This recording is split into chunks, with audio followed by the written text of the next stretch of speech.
Hey everybody, welcome back to the Danger Planet. Today, we're talking about the Ashes of Malifaux and the Neverborn tier list.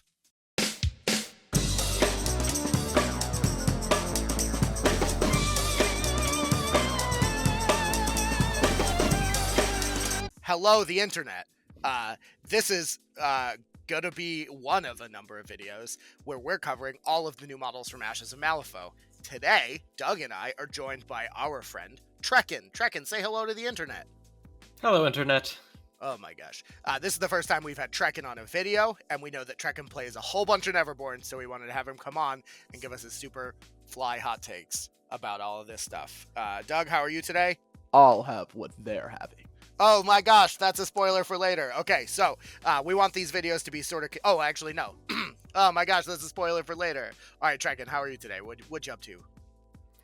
I am good. I just got off work, been looking at the new cards, and I've got some spicy takes for you all.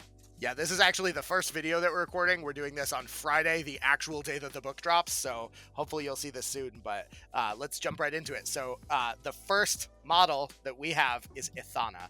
Ithanna is the Fae keyword and the Nephilim keyword, so she'll work for Titania and Nakama, and also, like, if you want to hire an outcast, you can hire in Barbaros. And this lady's wild. So she's defense 5, stat 7, willpower 7, 5 move, size 2. She's got Black Blood, regen 1, and unimpeded, and 2 new abilities. Gone to Seed, which gives friendly models within Aura 8 the ability to count Germinate as a bonus action. And Heart Spike. Probably pretty good. Yeah, it's wild. And Heart Spike, which is kind of cool, but enemy models killed by this model drop a corpse marker in addition to other markers.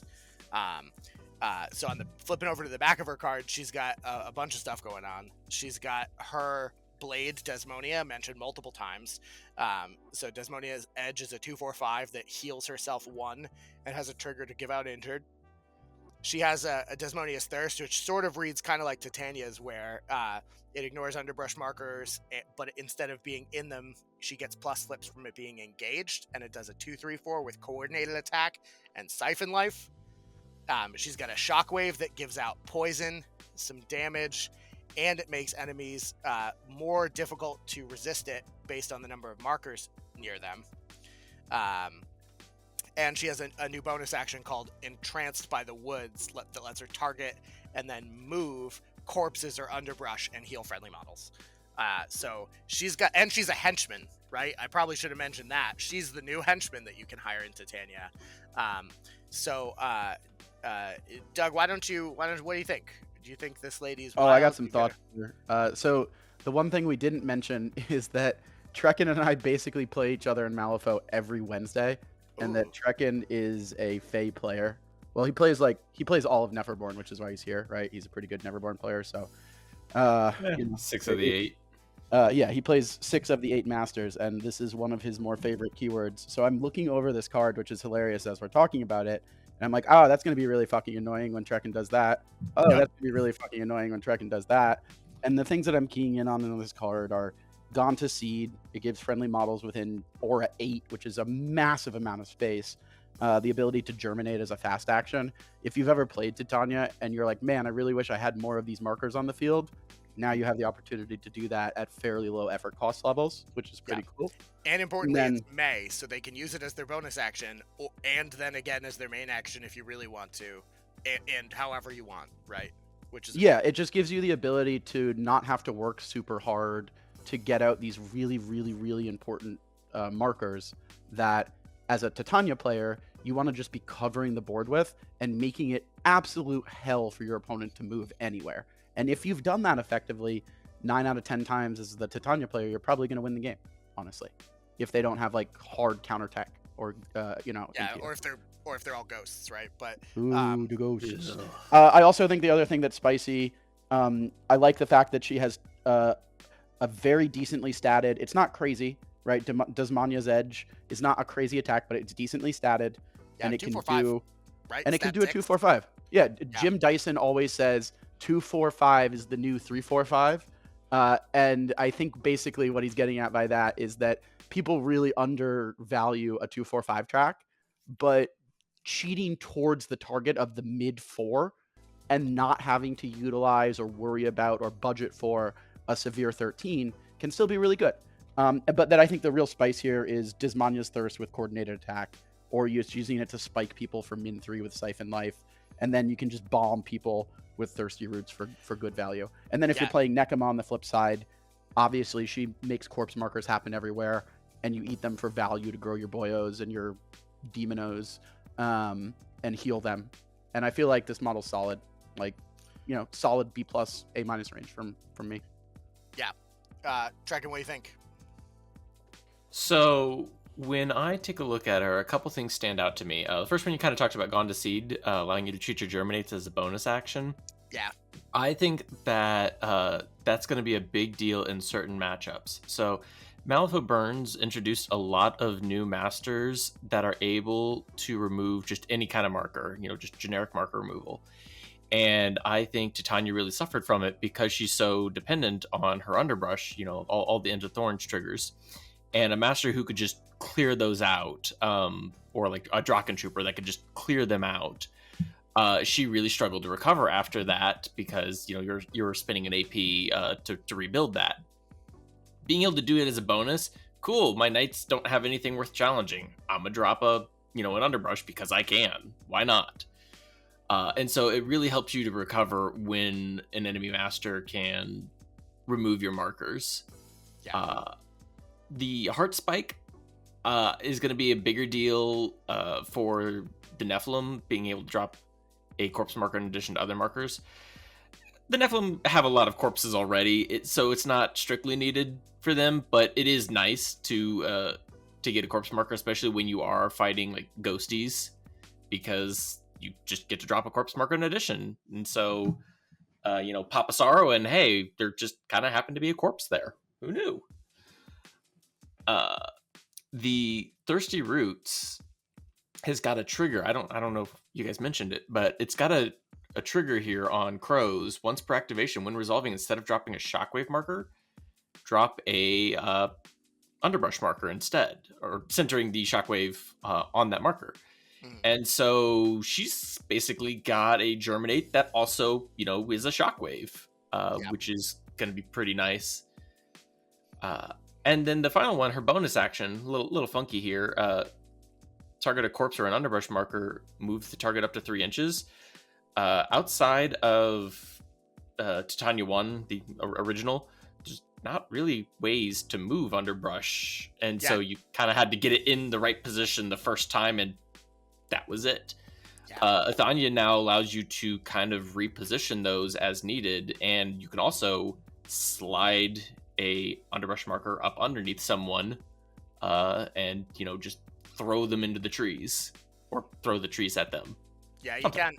Yeah.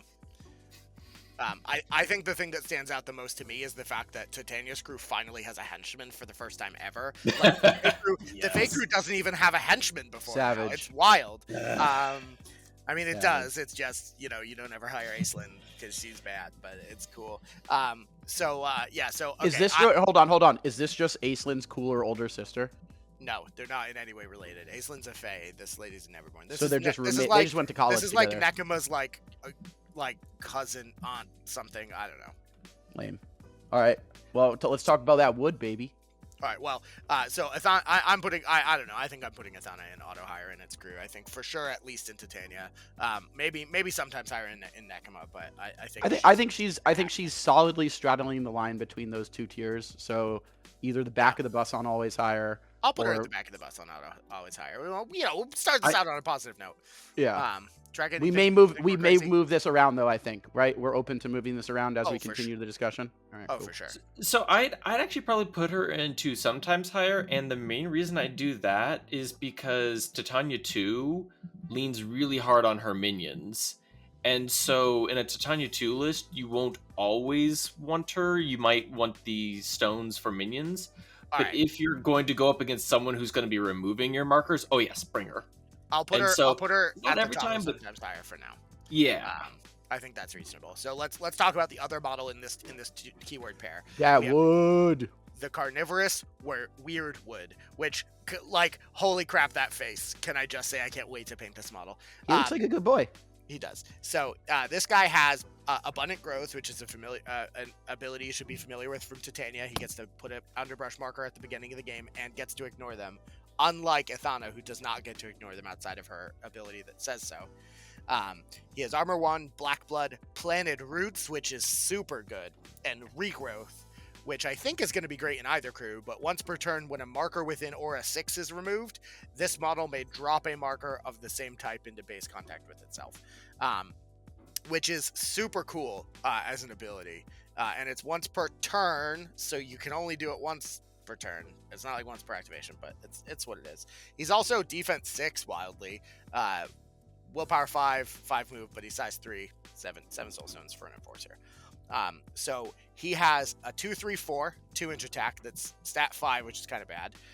But if the target's in base contact with a model, it does with him, it does extra damage and gets to drop a corpse marker with a flay trigger and a swallow whole trigger, which are fine. Flay's really good though. Snagging Vines is his bonus action, which pushes the target up to 3 inches towards the tree and makes it suffer a damage and can stack Injured with Crows. And then it has Germinate. And the Germinate, it actually has Titania's mask trigger, Cradle of Life, which lets it, after germinating, teleport around the board.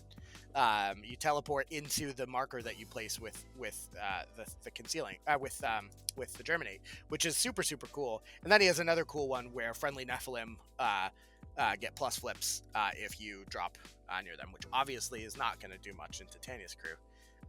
But this guy's got a lot of stuff going on. He's got a big mouth. That's what I like. We did it. That's what I like. Okay. Oh God, Doug, what have we become? What has Danger Doug, Planet what do you think? become? He Are only we a has joke? He only has 7 health though, which is a little scary. But He has Armor 1. he's got armor 1. though. He's Stat armor 6 1. defense. And defense 6, which is really good. And Black Blood. And He's Planted also got Roots. I can't say enough about regen Planted with Roots. Planted Roots. Yeah, pseudo regen with Planted Roots, and more importantly, Planted Roots means laugh off, right? So like, get wrecked. Yeah. It's not as selective. You have to not move, but it's what it is. Doug, what do you think? Carnivorous Wyrdwood? I think this model is really, really good value for a 7-stone enforcer. Like when I look at this Carnivorous Wyrdwood stat card, it kind of pushes a concept that I agree with. I think Wyrd is doing a good job of, which is making more enforcers that matter in the game. Because Malifaux to me has always been about the weird, quirky, unique entities that like kind of inhabit Malifaux City.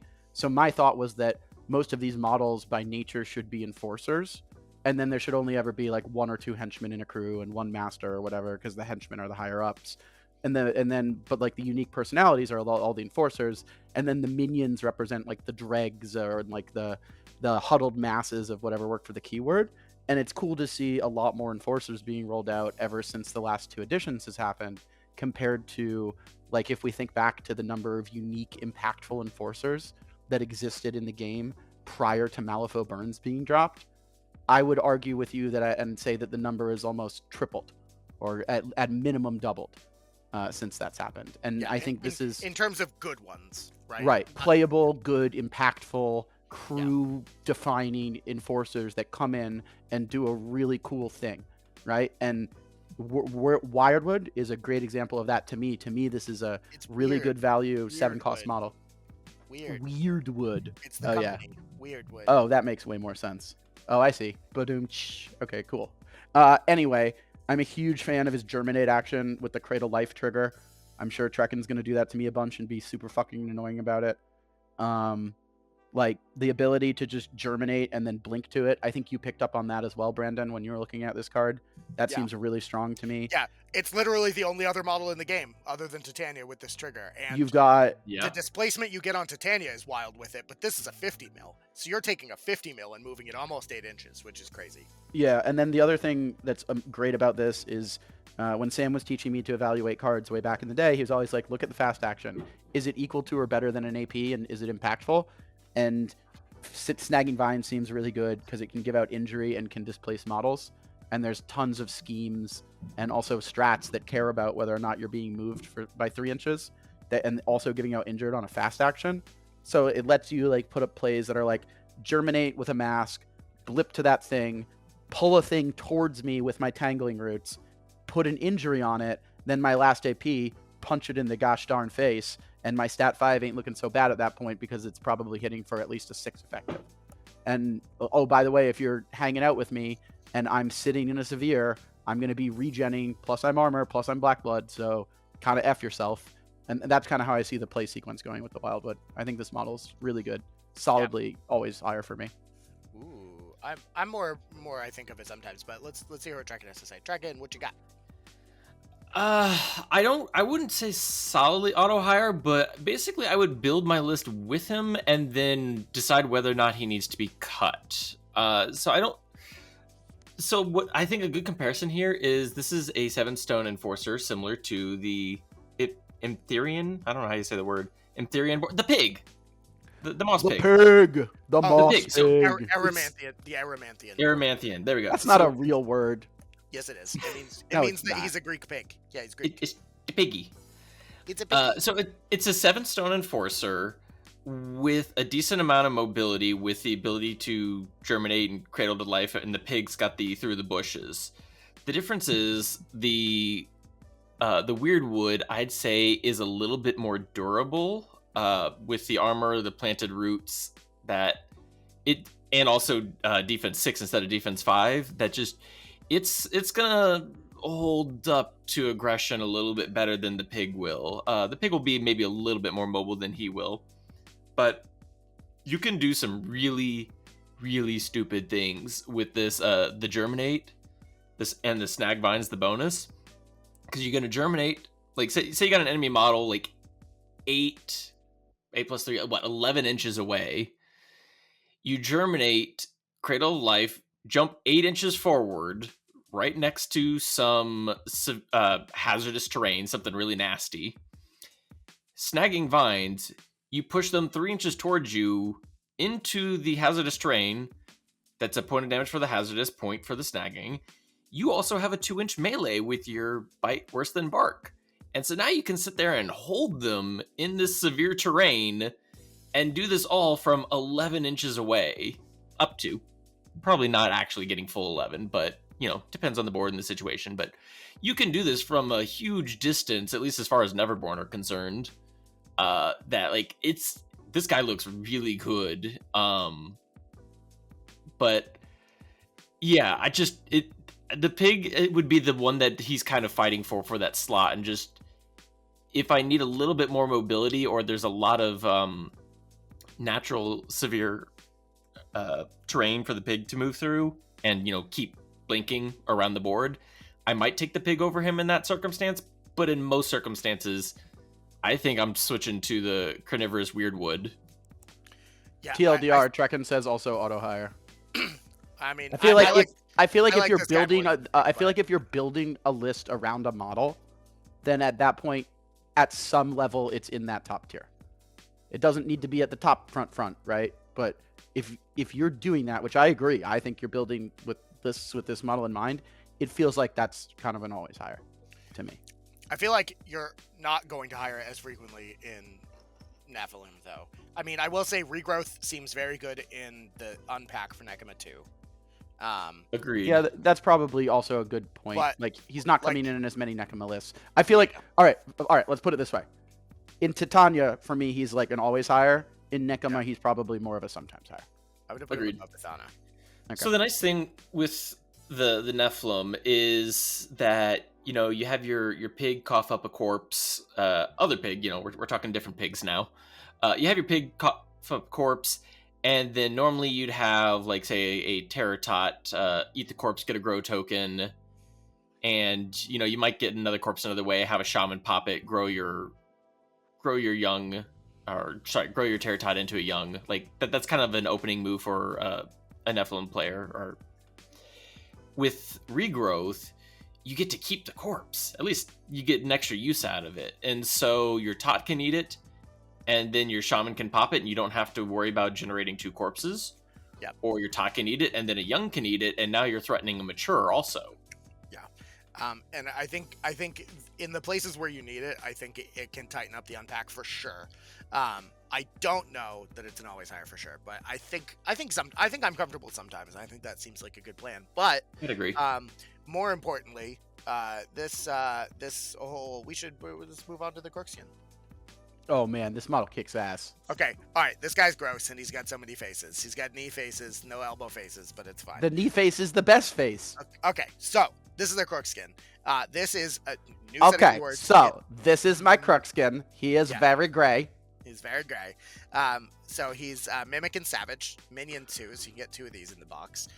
6 cost, defense 5, 4 willpower, which is garbage, 5 move, and 2 size. But for 6 stones worth of minion at defense 5, you get 7 health, hard to wound, and stealth. And he also has the Old Ways from Euripides crew, which is really good considering the 7 health, because you're going to need it using the Old Ways. And his new ability, Unruly, is once per activation, if this model would take an action outside of its activation, it can just not and heal 2 instead. Which is like neat. It can just not. It can just be like, You're not my real dad. If an enemy ever obeys this model, you win the game on the spot. I don't care what anyone tells you. And then on the backside, he is 1-inch stat 5 melee is against movement, which is really neat. It's a 2/3/4, but has crit strike and rake the eyes. So like, okay, triggers. Startle as a bonus action is great. Staggers from 8 inches away. Stat 6 against willpower is great. And then his other new tactical action, Craven Imitations, which he can choose to be his bonus action instead of Startle, which is cool. But he only gets to do that action once per activation anyway. He heals 1 and then has a trigger on every suit. So it's built in make an ice pillar, which is great for Euripides. Doesn't do anything in Lucius. Oh, I guess actually that's not even true. It makes blocking. In Lucius you get to secret tunnels from it, which is ballin', so fully retracted. And then other than that, it gets a shielded on rams. It gets like a weird delayed effect where if it gets damaged by a melee action, the attacking model gets pushed 2 after it does the attack on crows, and then it's mask trigger, which also is only once per turn, which seems weird, I guess, because in Lucius you can obey it, but whatever.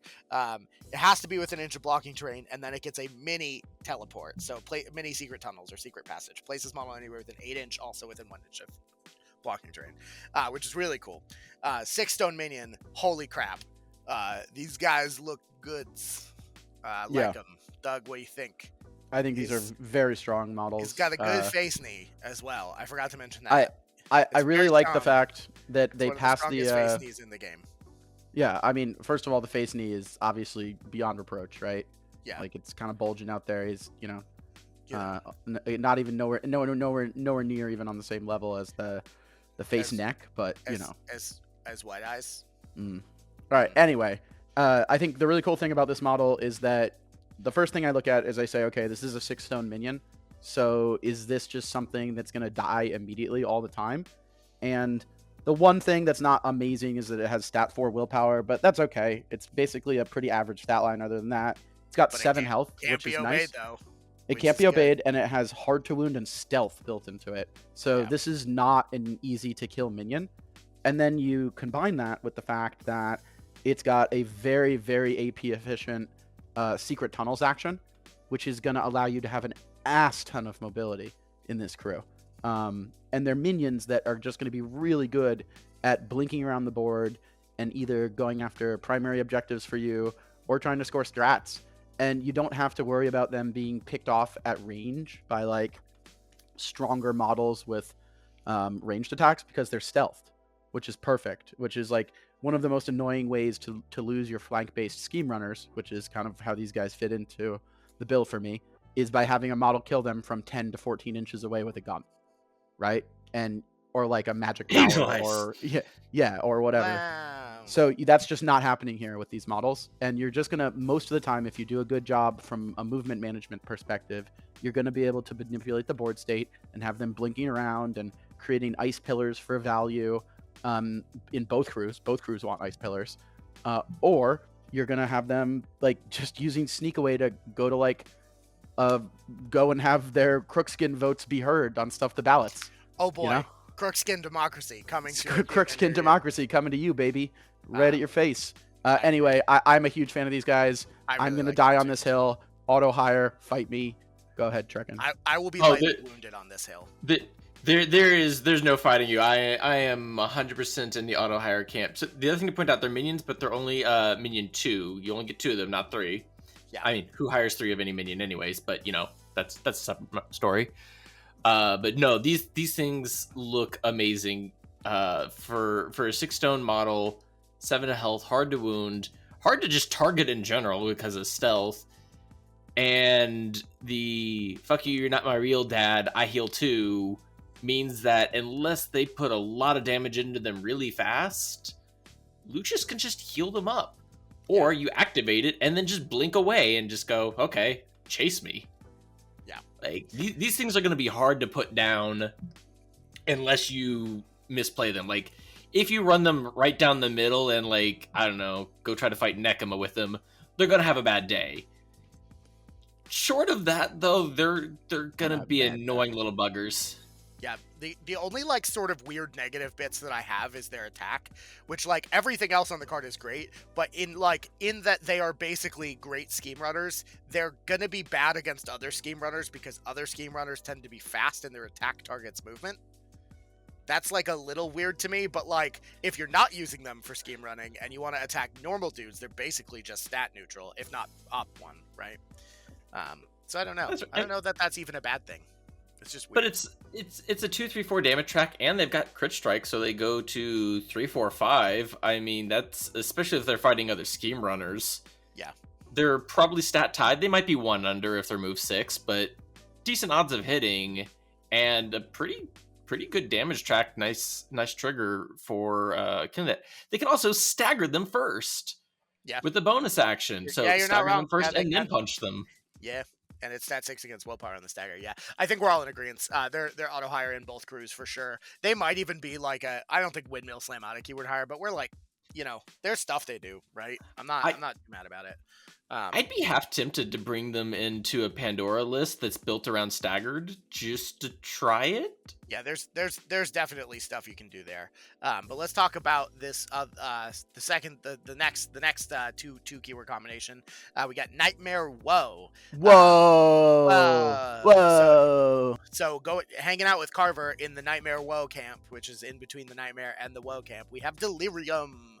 He's a cool boy. He's 9 stone enforcer. He's got defense 5, willpower 6, 6 move, which is really strong, and size 3, which is weird. He's incorporeal. He's terrifying 12, and he from Pandora has acquired Misery and Opportunist Adversary. So Misery lets you move dudes or ping them for damage whenever they gain stunned or adversary, and his Opportunist lets him end adversary to get a plus flip. It is worth noting that it is before performing the opposed duel when you end the adversary. So if you're adversary yourself and you're attacking somebody with it, it's not going to do what you think it does and let you get 2 plus flips.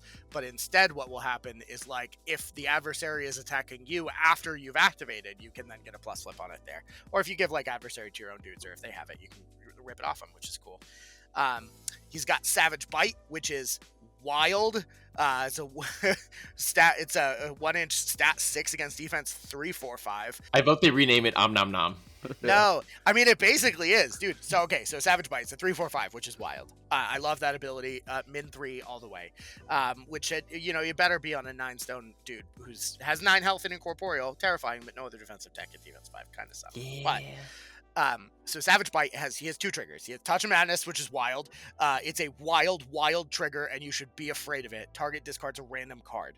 The other one, though, Repressed Memories, which is enemy only. You choose one of your remove cards from the game and add it to your control hand. So if you're playing with this guy who does it, or in a Dreamer crew, it does wild shit. You can get all kinds of stuff. You can fix problems when you have bad lucid dreams. You can intentionally leave crappy cards out to know that you're going to draw them later. It's wild. He has Lucid Dream, obviously, as a bonus action, which is how you get some of the cards removed. You look at the top 3, remove 1. And then his other 2 attacks are Psychotic Influence, which is an 8-inch stat 6 willpower duel that either does 1-3-4 or ends a condition. But if you end a condition, you get to give them a new condition of this model's choice. So from 8 inches away, you can rip focus off your opponents, or shielded, or fast, and instead give them slower, poison, or fire, whatever it is you want to do, staggered, stunned. And if they're stunned, you trigger Misery, which it's just wild. It's so good. And it has Glimpse the Void. Not built in, it has a ram built in for its other trigger, but Glimpse the Void is a wild ability. Prey on Nothingness, which is built-in trigger, is when resolving, you can end a condition to do +1 damage, which takes the 1/3/4 theoretically up to a 2/4/5. On a stat 6, willpower is built in as long as they have a condition. And then his other bonus action gives adversary X, where X is Delirium, right? With a trigger called Got Your Nose until the end phase. The target suffers a negative twist to willpower duels generated by this model, such as, for instance, Psychotic Influence. And it gives them a condition to end to make your 2/3/5 happen, that they're at a negative willpower duel to, and your stat 6. Anything else, Mr. No, Brandon? that's literally the whole card. But holy That's the crap, whole card. There's the whole card. This guy is the best ghosty boy. He's It's a mirrory wild. boy. No, he's a Okay. mirrory boy. He's a mirrory boy. But he's incorporeal. That means he's a ghost. He's basically a what do you call it? I don't even know what they're called. What are they called? Madness. Insidious Madness? Yes, he's been Insidious Madness that has done some crack, yo. All right, Doug. Swallowed a Right. mirror. Are you you good? Can I go, Mr. Brandon? No, I love this guy. He's my favorite. Okay, we'll give you another 30 minutes just to reflect on that. Let me Okay. know when you're ready. Oh, reflect pun, because he's a Oh, mirror guy. We did it. badung-ching. All right, but do go though. All right, cool.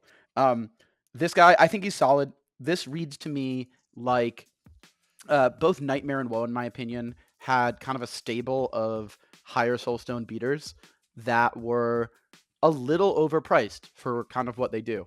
In my opinion, Teddy is a little overpriced, I think. Carver is Agreed. a little overpriced, I think. Agreed. Like, I would love to see those models be cheaper from a Soulstone perspective. I think what they do is fine. I just think in the modern meta of even relatively competitive Malifaux or just like normal Malifaux, they're outpaced by what a lot of other crews and what a lot of other factions can bring. So this Delirium model strikes me as them kind of helping those two specific keywords, which needed it for this particular case, which is a in-keyword, relatively efficiently costed beater that can do some scary stuff. And you talked about it a bunch, Brandon, but he's got some cool inter-card synergies here, which allow you to set up pretty powerful activation turns with him. And then the punchline of everything that he's doing is, hey, kiss my mirrory ass, I still have a stat 6 min 3 punch, right? And Yeah. I'm going to tell you, having played Maxine 2 for a year, and basically all I played was Maxine 2 and Nexus 2 for about a year. Yeah, that's why Touch of Explorers are Madness getting is- their cards last. That's why I'm doing it last, because fuck. Damn, savage. Yeah. Touch of Madness is a No, very EVS. good trigger. Touch of Madness is such a strong trigger. Like, So you good. don't think about it functionally, but when you're in a game and you're holding 4 cards and you've got a 3, a 3, a 7, and a 13, and you're holding that 13 so that your min beater with focus can activate and kill a model, and this model hits you and you have to pitch that 13, it just fucks a lot of stuff up. It's so much worse for you as an opponent to have to discard a random card than a card of your choice. And that's not a thing that I think too many people will initially pick up on. But when it happens to you and you need to pitch that one severe you're holding or whatever, you're going to be really pissed off. Yeah, it's rough. The other thing that strikes out to me as like a game-winning ability, if you can apply it in the correct scenarios, is you can technically, and correct me if I'm wrong here, Brandon, but you could go after a model on an opponent when they don't have too many cards in hand, and you could autophobia them to have a negative willpower, and then you psychotic influence to win that duel, but then you glimpse them, and they're on a negative flip against that glimpse. Yep, and you could get a glimpse off with a moderately high tome card. Right, and then they're basically guaranteed to have to get voided, which is absurdly crazy displacement. Mm-hmm. So that's my take, is they're giving Woe and Nightmare the gift of a efficiently costed beater that does a bunch of scary, annoying stuff. To you, Trekken. And because of that, I guess my logic would carry that because it is kind of meant to be a replacement and it's more efficient, I would put that mostly into a most of the time higher, if not the back of the bus on the second to top tier. I think this model comes with you a lot of the time. I think I would hire this every time in Dreamer and Pandora until I'm proven otherwise. But yeah, what do you got, Trekken? You play Neverborn more recently. What's up? What's the deal? So I'm gonna dispute you guys a little bit here, and I would bump him down to sometimes higher. The good is exactly what you pointed out. The ability to get them on negative flips and then bury them and just heavily display something. That's very good. Also, the ability to condition swap around is very good. Looking at people like McMorning or Brewmaster who want to stack a bunch of poison on themselves, you're just like, nope, you actually have slow. Oh no. That's gonna hurt them a lot. So, and Min 3 also will physically hurt them a lot too.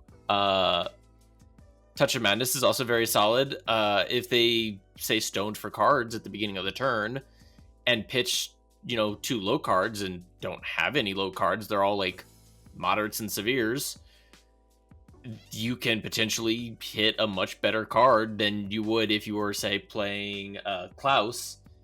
Activate, they discard a card, they just pitch their lowest. You're probably not going to get the lowest. I mean, what are the odds? So I think he's good. And also Pandora now has Lucid Dreams, which is wild. It's her only. It will be the only Lucid Dreams model she has access to, so she's not. She's not thinning her deck like a Dreamer player. You can just hire more keyword if you want, but.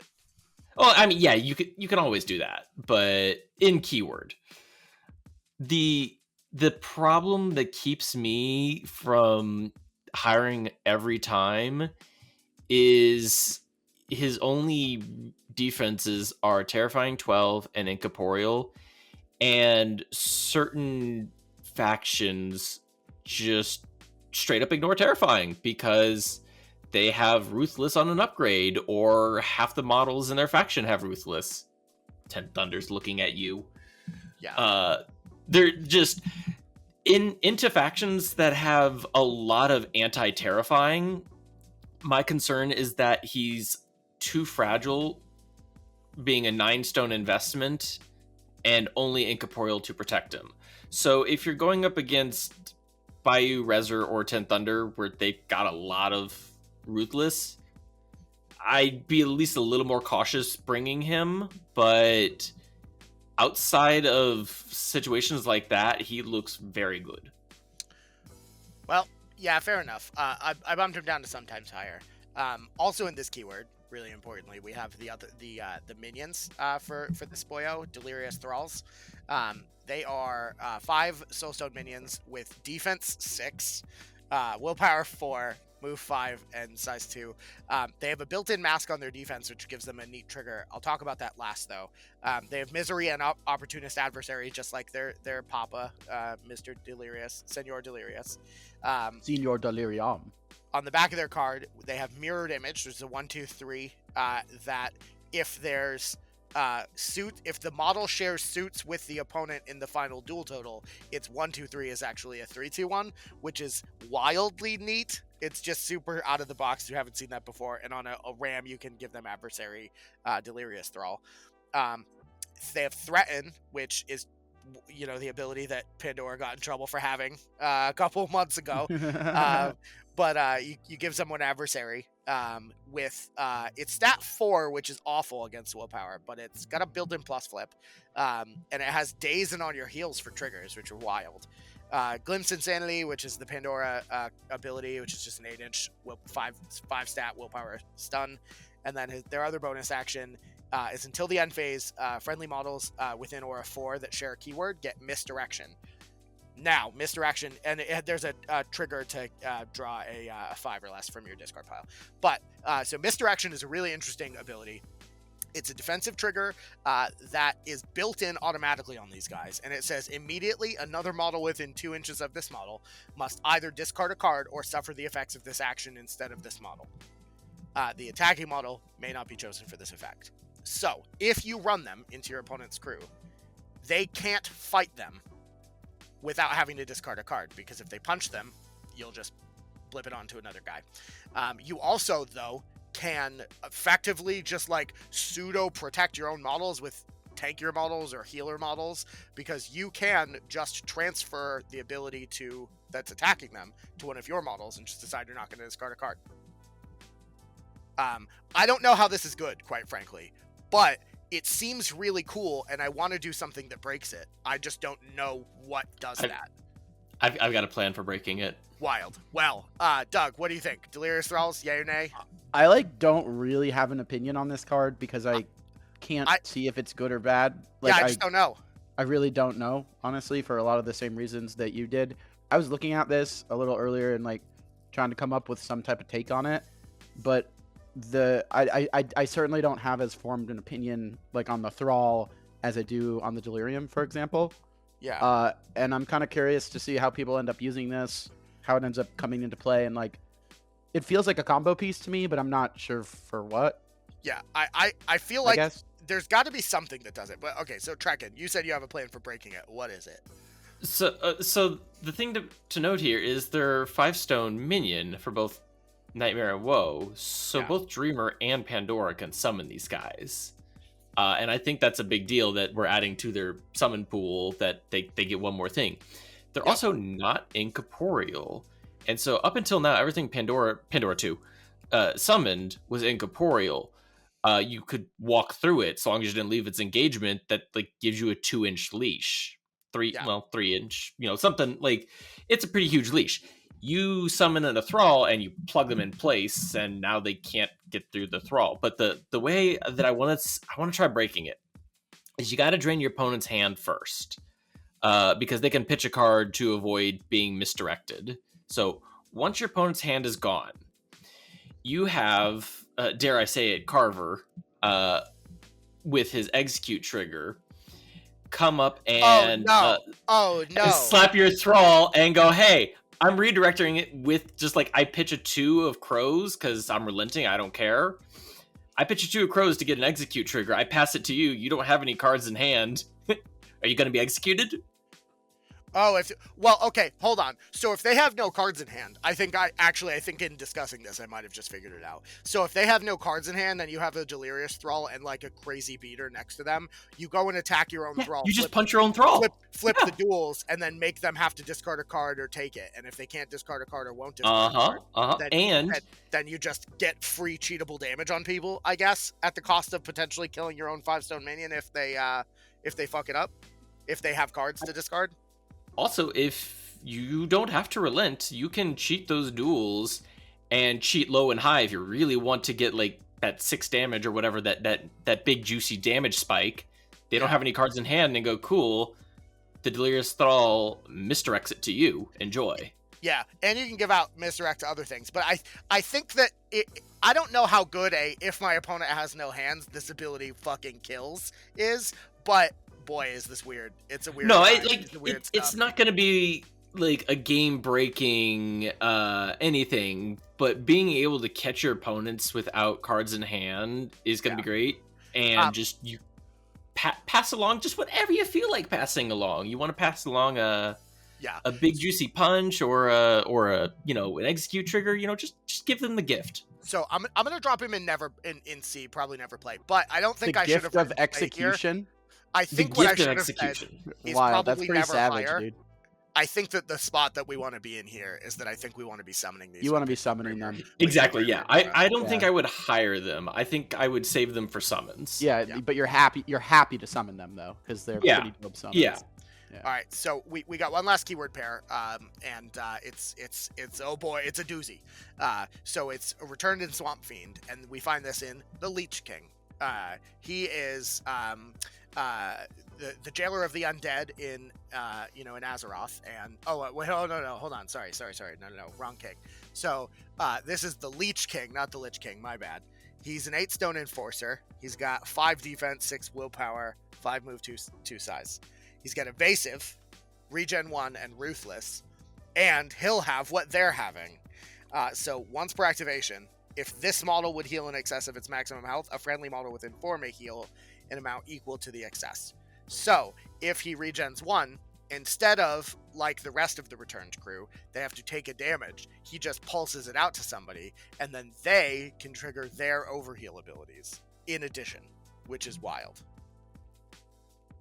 You know? I don't know. You got to heal him a bunch and stuff like that. But we'll get to the backwards card. So he's got Sharp Claws, which is a 2/3/4 that's okay. Stat 5, which is not great. But it's got a trigger for Drink Blood and Infested with Leeches. Drink Blood is important because it heals him, which could trigger his overheal, which could trigger your opponent's or your other return model overheals. And more importantly, he's got Infested with Leeches, which means if you're playing Swamp Fiend or just hiring him out of keyword in Neverborn, which you can't do with Quill, in Neverborn, you finally have access to anti-heal tech, although granted it's on a melee attack that's stat 5 on an enforcer, which is not great. He's got Blood Magic, which is a stat 6 willpower attack that hits the target harder if it's at half or lower health. It does 1/3/5 with, again, Drink Blood, which for the same reason. Hemophilia, which is the target either takes 2 more damage or gains stunned, which is really good. And Infect, which is really good.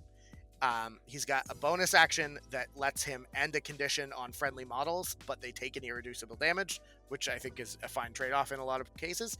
And then his other turn clue of Leeches is target an enemy model that's at half or below health, and you get a bonus to it, or just don't, and you get to summon the minion in his little box, Giant Leech with slow.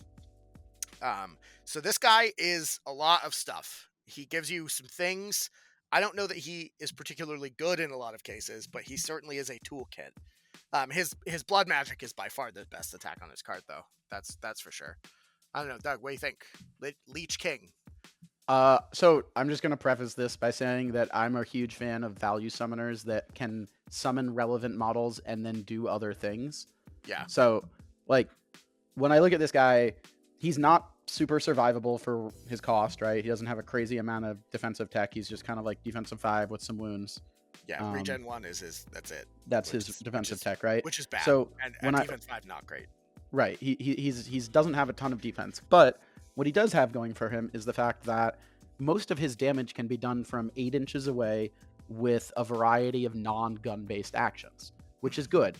And he can also value summon from 8 inches away. So you don't need to have this guy all the way up the board. In fact, you don't want that. What, like, the playstyle that I see this guy going for is you whittle down a target, or you get a target to at least half health.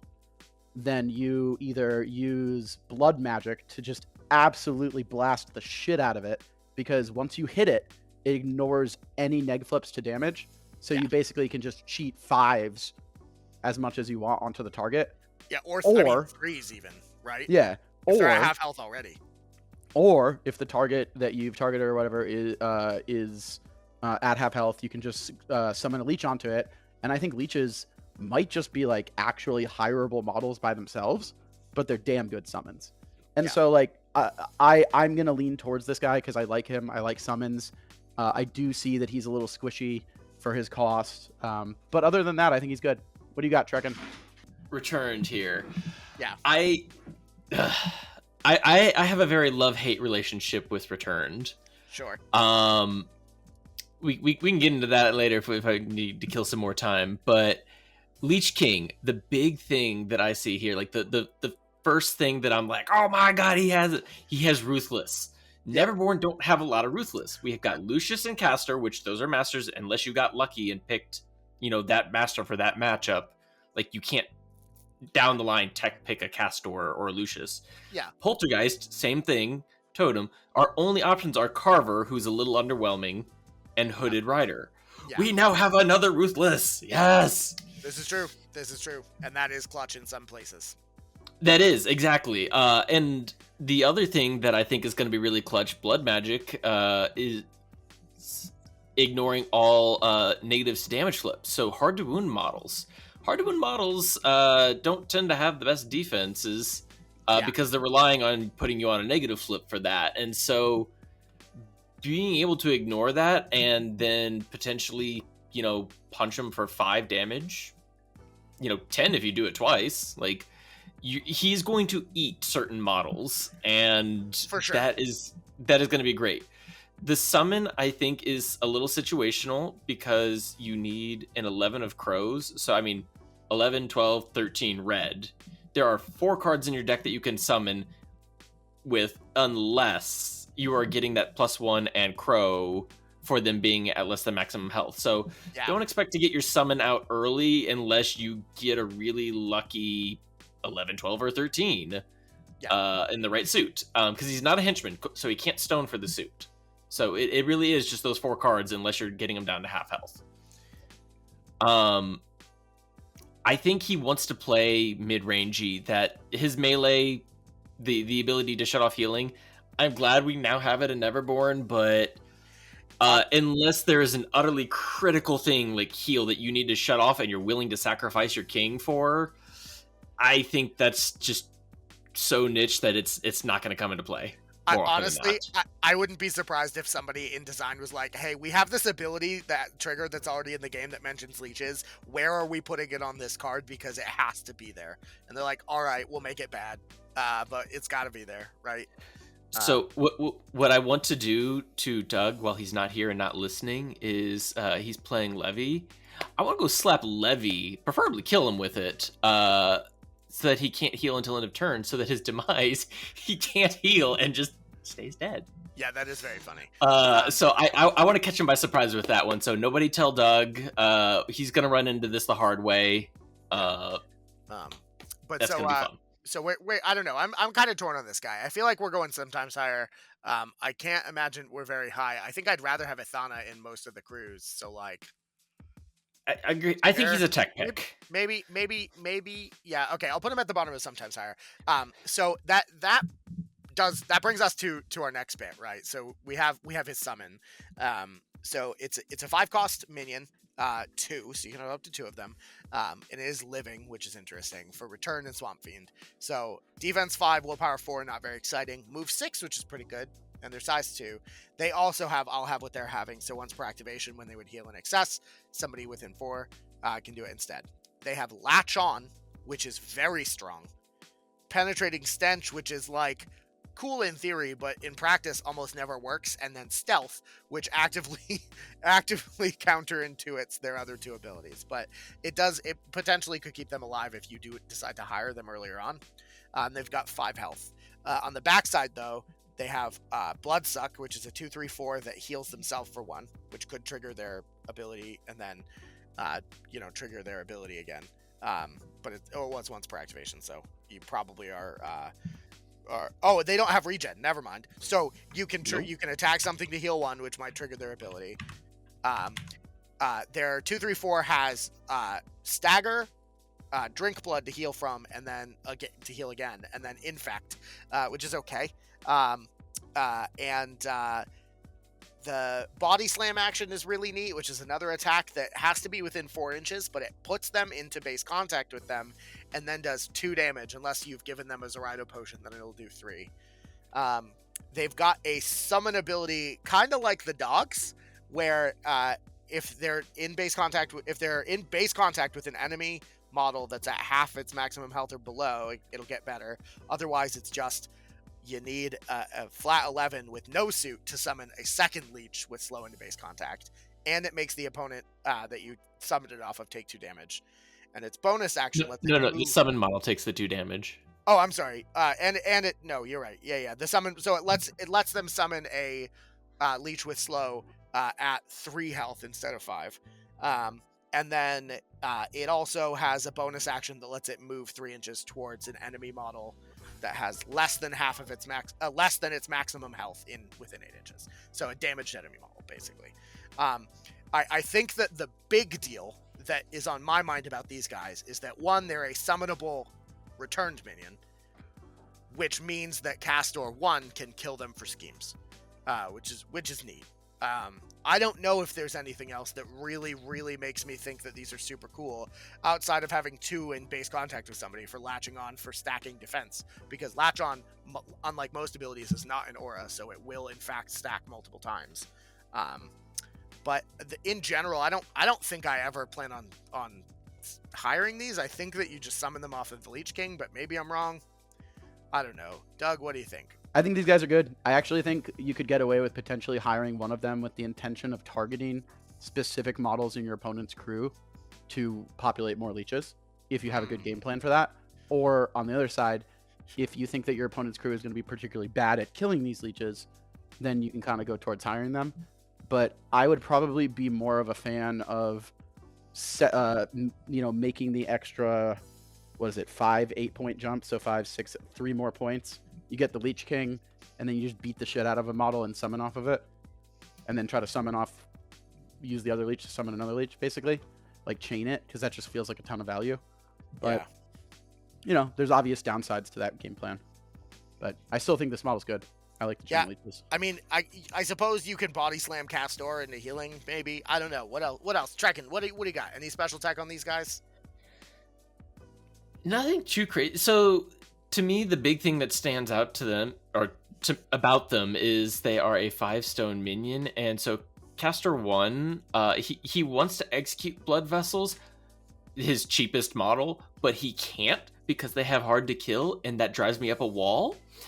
These are a 5-stone model that you can bring in. It can babysit Castor 1, maybe vote or something, but just when their time comes and you need the scheme, Castor 1 just slaps him and, throws a scheme down in the far corner where nothing exists, and it will never be removed.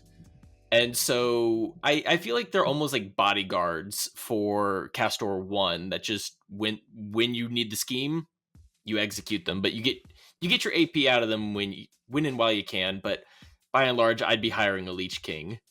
I'm a little their overheal ability worries me a little bit, that they don't have regen or anything, and so I think and the drink blood trigger is not built in, and the melee itself is 0-inch reach stat 4. It's going to be hard to get enough healing on them that you can trigger their overheal. And so I think that's going to be a very minor aspect to their card. Yeah. I think the latch on is going to be the big thing that you just go stick yourself to someone and be a real pain in the rear end to remove. Yeah. Fair enough. I don't know. I'm not particularly enthused about immediately killable latch on models, but I don't know. Maybe I'm wrong. So that brings us to the last model in. But that being said, I put him in right below the Delirious Thrall because I think you summon them for sure. Yeah, no, I think they're a summon, not something you typically hire. So I think there could be spots where you hire this thing and it just wrongles somebody, and it would be hilarious. I will swap them with Delirious Thrall. So all right, so we got the final like the Neverborn Enforcer Versatile, the Sysygy Sisters. So this is that how you say it? The Sysygy Sisters? Yes, Sysygy. Syzygy. Syzygy. Isn't that the sauce that they put on? You're thinking tzatziki, which is cucumber and no, it's the Sysygy Sisters. No, it's the Syzygy Sisters. I'm gonna try to commission an alt bottle, which is just 2 gyros that are on the base, So they. Hey everybody, this is 4 a.m. editing this video, Brandon, and it turns out that I was actually incorrect about the pronunciation. It's not a fantasy thing at all. It's actually just an astronomy term. Specifically, it means an astrological opposition like the sun or the moon, and it turns out that these ladies are pronounced the Sysygy Sisters. So Syzygy, kind of like scissors, kind of like a G, Syzygy, Syzygy Sisters. That is the actual pronunciation. You can just Google Syzygy. It'll tell you that they're the Syzygy Sisters. Syzygy, Syzygy, Syzygy. Sorry for Doug and Trekken in post-op. I screwed this up, my bad. But now you know it's the Syzygy Sisters. Thank you, and back to your regularly scheduled Malifaux video. Do it. Anywho, the Syzygy Sisters are a 10-stone enforcer. They are defense 6, willpower 6, move 6, dice 3, which is wild. They have some bit about upgrades, which we'll go over in a second. I'm going to show the card first, and we'll put the upgrades on after. But at the start of their activation, they lose all their upgrades and then choose one of the 2 upgrades to attach. At the start of their activation, they also can choose one of the actions printed on their card, and until the end of the model's activation, it counts as their bonus action. It's not optional. You don't have to choose one, but if you choose one, that action is once per turn, once per activation only because it's bonus. They also have regen 1 and 10 health. So the three stats, or the three abilities on the back of their card, or actions, I should say. They have Lure, which is okay. It's stat 6, with a trigger that either gives out Focused or Distracted, your choice. They have another ability that is always once per activation called Fallow Knight, which is a 6-inch shockwave ability that, instead of dropping a shockwave, drops a scheme and centers the shockwave on the scheme, which is a shockwave 2, willpower 12 for 2 damage. But friendly models can just ignore them, which is good. And then lastly, they have a tactical action called Moon's Protection, which is only usable on enemies, which is weird that it's a tactical action that does that, but it's stats. You need a 6 for it to go off. It's 6 inches. Push all other friendly models within 1 inch of the target 3 away. Then push this model up to 6 towards the target, and then you can take an attack action targeting it, and it has Surge on it. So all really interesting abilities, but moving over to the upgrades that you can attach to them, give them even more stuff. So a Pale Light, the first one gives them Combat Finesse and Mobile Warrior, which means your opponents can't cheat on melee attacks targeting them, and it can declare charges while engaged. And it gives an extra trigger to the Shockwave ability called Corrosive Touch, which lets you remove any one non-scheme marker touching a pulse generated by the Shockwave, which seems sort of lame, but it's useful, and Neverborn outside of Pandora doesn't have a whole lot of marker removal, so cool. But it gives them the Pale Blade attack, which is a 1-inch stat 6 melee that's a min 3 with Burst of Speed and Mutilate. So Burst of Speed is Jackdaw's thing, where he pushes 5 inches in a direction, ignoring models, and enemy models move through this way suffer a damage. Mutilate just gives slow or +1 damage if they already had slow, which is wild. If you choose the other upgrade, they instead get Avoid Doom, which means they ignore the Black Joker, and Bulletproof, which means gun actions reduce damage additionally by 2. So if you're playing against other Neverborn, you want to take this always, because then you don't get sniped off the board by Angel Eyes. And it gives the Fallow Knight the Shockwave ability, Claimed by the Sea, which lets you remove scheme markers only. So either way, you get to remove a marker of every type. You just have to have a different upgrade depending on what you're trying to remove. And then instead of getting a 1-inch melee that's stat 6, you get an 8-inch stat 6 willpower attack that does 2, 4, 6 with armor piercing and devastating strike, which is when resolving, you get a plus flip to the damage and blast, which is wild. So these guys are nuts. They do a lot of stuff for people, and they're super flexible. Doug, what do you think? Look at these ladies. My general point is kind of exactly what you just said. They can do a lot of different things. They're very flexible, and for a 10-stone minion, or sorry, for a 10-stone model rather, you're always looking to see, am I going to get the efficiency from an action points perspective that I want out of this model? And this model its fast action is really good, and it's very customizable. The one thing that stands out to me is that for a 10-stone model, this model is pretty killable. It doesn't have it has an insane amount of flexibility. It can score you points, it can kill things, it can do both. It's going to be able to do most any job that you ask it to do on the battlefield. The question after that is, will it survive after turns 2 or turn 3? Because it's not really built to take a lot of beatings. It's built to be the one in the aggressive position and then have some counter scheming or scheming tech built into it as well. So you just have to have a plan for keeping this model alive. And if you do, it's going to be very impactful on the battlefield. Yeah, it is not helped greatly by the fact that Neverborn are the only faction in the game without a take the hit model, which, by the way, Wyrd, is bullshit. Just have a plan. Like, that's my but like, you get what I'm saying, right? Like, I agree with you. This model is hyper flexible, very powerful, but also kind of squishy for its point cost. You think that's fair, right? I think so. What do you think? I'd agree. Yeah. No, I'd very much agree. And so their power comes from their flexibility, the ability to not just like that, you pick something at the beginning of the game, like you choose a mode and now they're locked into this for the rest of the game. They can, on a turn-by-turn basis or round-by-round basis, choose whether or not they want to be melee or ranged, you know, that's, I feel like, a very strong ability. And also the ability to choose which of their actions is a bonus action. And so being able to just like, hey, I want to lure as a bonus, or I want to get that shockwave as a bonus, just whatever you need. And so very, very flexible, but yeah, very squishy. Very squishy for 10 stones.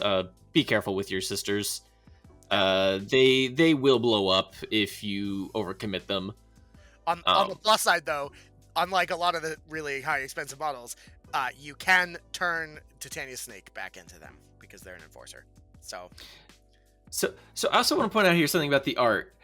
The art, I find very surprising, because you got one sister who's like this ethereal Olympic warrior, you know, got a sword. Well, she's actually, and then she's one of the Fae. She's one of the sirens. Before they like disappeared. And then you've got this little trash goblin that, you know, looks like the witch from the end of Snow White. Like, only comes up to her knee, and just like, huh. Well, that must be an awkward family gathering, awkward Thanksgiving dinner. In the book, you can see that the sister is standing on a stone, and then the other sister's like sort of half is like off the stone on the ground. So like, I don't think we'll see when the model actually physically comes out. I don't think she's that short, but she's definitely an old crone, which is hilarious. Yeah, she's like a little knee-height little like goblin witch thing, and then you've got this like Olympic Fae warrior. It's like, huh? Yeah. Well, you know, those are sisters. Yeah, they're, you know, moons. Who can say?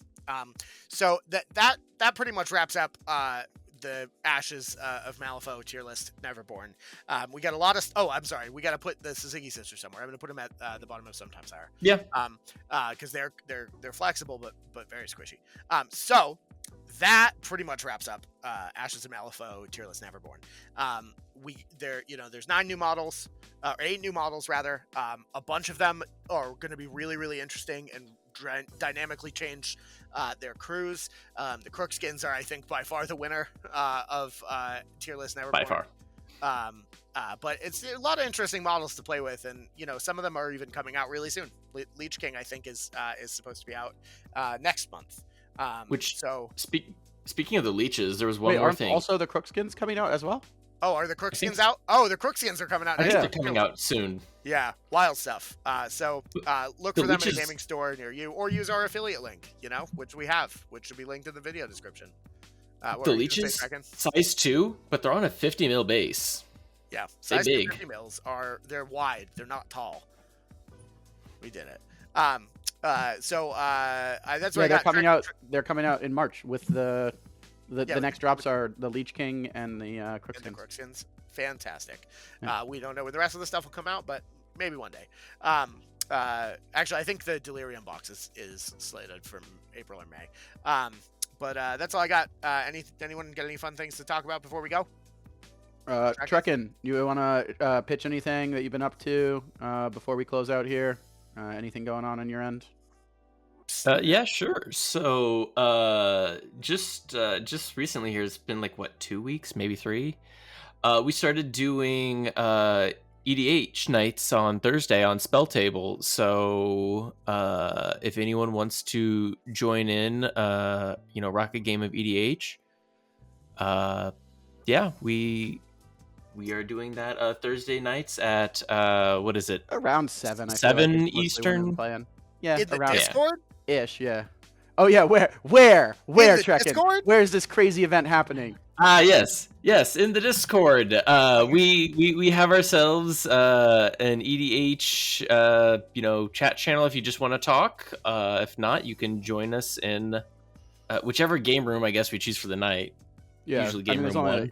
Usually game room 1. If it's busy, we'll just do a different one. But yeah, we've been doing about power level 6.5 to 7, but both of us have decks that can tune up or tune down. So whatever kind of you're into, if you're just getting into EDH and you want to play some precons, we can do that. If you're a really, really, really try-hard grinder and you want to just jam like ridiculous combos at each other, we're happy to tune up our decks or bring our more competitive ones. Mostly, we've been doing this because I just got into EDH, and Trekkin's been helping me kind of get up to snuff, and I've been really enjoying Spell Table, and it's a cool way for our community to kind of play together. And so Trekken is leading the charge for us as like the primary admin of our EDH community and of EDH events that we'll have in the future and all the stuff around that. So if you guys are into that, even casually, come check it out with us. We want to get more people hanging out and playing with us. So I mean, this is kind of a self-service announcement because Trek and I just want more people to play against, basically, I guess. Yeah, So. well, I mean, the overlap between EDH and Malifaux, as I found out at Captain Con, is not small. Apparently, Yeah. that being said, I've never even heard of Magic. What's that? Okay, we don't have time for this right now, but